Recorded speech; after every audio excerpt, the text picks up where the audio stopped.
Sebetulnya untuk etapa Wiwit dulu ini sebagai ketum, apa sih yang mendasari, apa yang mendasari Ibu dari JKB ini sehingga mempunyai pemikiran terhadap bangsa dan negara ini, terutama anak bangsa, untuk mengantisipasi sehingga Ibu turun langsung berapa tahun saya dengar nih, kami persilakan sehingga mempunyai ide paham diskusi ini bahaya paham radikal dan intoleran.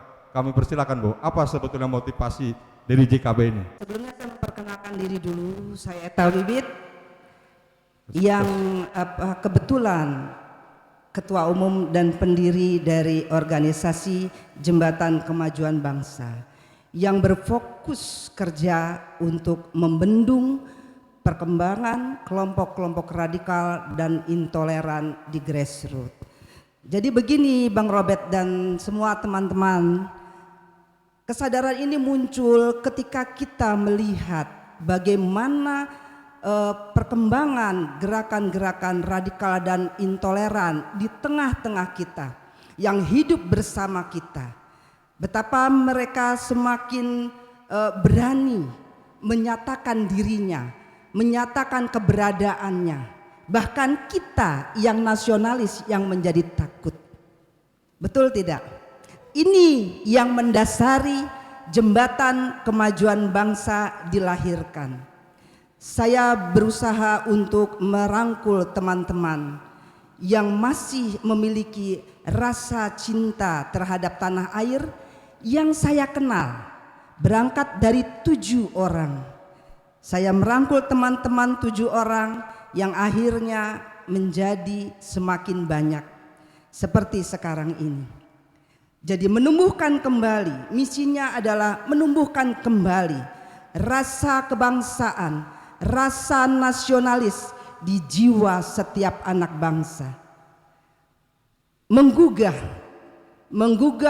rasa tanggung jawab moral sebagai anak bangsa akan masa depan bangsanya. Kalau bukan kita yang bertanggung jawab, lalu siapa? Kalau bukan kita yang menjaga keutuhan NKRI dan menjaga tegaknya Pancasila serta merawat kebinekaan yang kita miliki, lalu siapa? Siapa yang kita harapkan? Dari sini saya menginginkan bisa menularkan perasaan ini, rasa ini dari teman di samping saya menularkan kembali, jadi seperti virus yang menular tetapi virus kebaikan. Maka jadilah Jembatan Kemajuan Bangsa seperti sekarang ini Bang Robert dan teman-teman semua. Jembatan Kemajuan Bangsa cuma punya satu program, yaitu bendung radikalis melalui yang ke depan nantinya sampai pada dakwah-dakwah untuk memutus mata rantai penyebaran paham-paham radikal di grassroots, di tengah-tengah masyarakat kecil. Siapa? Kita.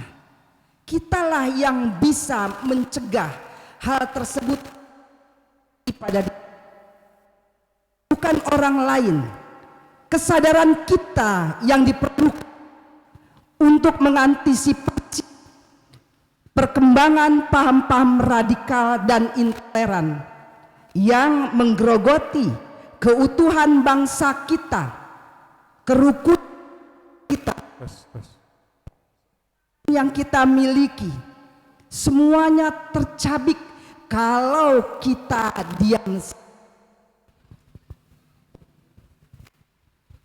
Dengan alasan itu, maka Jembatan Kemajuan Bangsa memilih tema-tema seperti ini atau agenda-agenda seperti ini akan kami lakukan secara rutin dan berkesinambungan untuk merealisasikan program kerja tunggal kami, bendung radikalis melalui kekuatan akar rumput.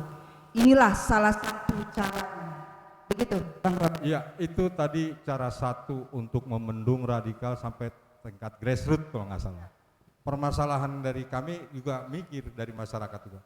Apa kira-kira program spesifiknya, pekerjaan apa yang sudah dilakukan oleh JKB ini sehingga maksud dan tujuan JKB itu tercapai? Kan sudah ada nih TNI Polri sebagai pengaman negara.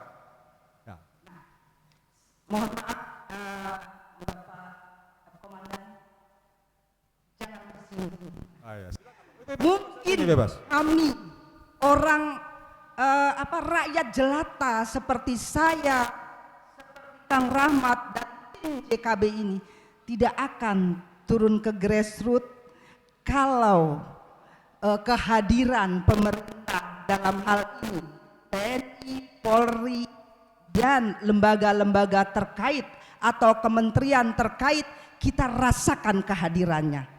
Kita tidak merasakan kehadirannya. Kenapa? Karena kita merasakan begitu masifnya perkembangan mereka dan begitu takutnya kita melihat perkembangan mereka. Itu, Bang Robert. Jadi sepertinya berjuang sendiri. Kita berikan tepuk tangan Ibu Tadi sudah digambarkan perjuangan dan keinginan JKB bertujuan untuk meneruskan kira-kira gitu ya, bahwa bahayanya paham radikal di bawah ini masih ada dan masih masif. Terbukti masih ada juga kegiatan paham radikalisme ini di Indonesia, khususnya di Jakarta. Contoh gitu, contoh itu yang terjadi ya teman-teman saudara kita. Perlu diketahui bahwa paham radikalisme ini bukan satu agama saja, semua agama punya, termasuk yang di timur, yang di mana Ambon ya, Ambon, peristiwa tahu Ambon tahu kan? Nah, itu juga termasuk di Irian Jaya dan di Jakarta sering terjadi. Contoh kecil ya penolakan soal pendirian agama itu ya. Jadi seluruh agama di sini mempunyai paham ini, perlu diketahui. Dan untuk itu penanggulangan khususnya di Jakarta untuk pembinaan LSM atau organisasi kemasyarakatan di Jakarta perlu juga peningkatan sampai seperti ini. Tidak hanya kamuflase di depan, diskusi di puncak, di mana jalan-jalan, setelah itu udah bubar nggak dibina. Nah, ini untuk Kesbangpol DKI sebagai pembina masyarakat atau kelompok organisasi masyarakat yang ada di Jakarta, bagaimana menanggapi ini? Kami persilakan Ibu Mastur untuk sedikit memberikan jawaban. Ya, Pak Moderator ya, Bapak Robert Sibarani tadi ya. Ya, kami sangat berterima kasih dari Kesbangpol diundang ke acara ini dan kami sangat mengapresiasi ya tadi dari Ibu Ketum Jembatan Kemajuan Bangsa JKB. Tepuk tangan dong untuk pada.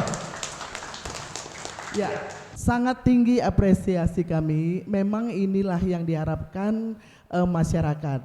Karena tadi dikatakan Ibu Ketum ya, bahwa kenapa JKB hadir, tentunya sebagai jembatan ya. Jadi menjembatani antara birokrat atau dari kepolisian antara ke masyarakat. Jadi JKB hadir sebagai jembatan gitu ya, hadir langsung ke masyarakat yang seperti tadi, yang ada hal-hal yang nggak bisa disampaikan kepada masyarakat langsung, mungkin seperti itu Pak ya, karena masyarakat ini kan sangat global gitu ya, sangat global dari berbagai-bagai titik yang ada.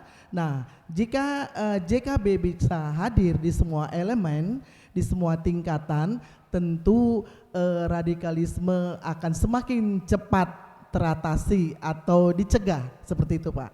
Oke, terima kasih. Sebetulnya begini Bu, diskusi judul bahayanya paham radikal intoleran ini sebetulnya di tahun-tahun ini sebetulnya sudah ada program sebetulnya buat terkait, apalagi sekarang ini udah masuk tahun politik. Nah, banyak juga nih perkembangan di wilayah masuk kepada organ JKB, apalagi masuk tahun pemilu, takutnya dimanfaatkan kegiatan ini. Nah, ini yang jadi permasalahan mengapa kami berharap juga mengundang Kesbangpol DKI terkait permasalahan, karena mulai tahun pasca pandemik saya lihat belum ada kegiatan yang signifikan untuk penanggulangan ini. Bagaimana menanggapinya, Bu? Iya, benar Pak. Jadi ketika pasca pandemi atau khususnya di pandemi itu memang semua kegiatan sangat dibatasi karena satu dengan anggaran digunakan itu fokus kepada kepada penyelesaian permasalahan pandemi ya Pak ya.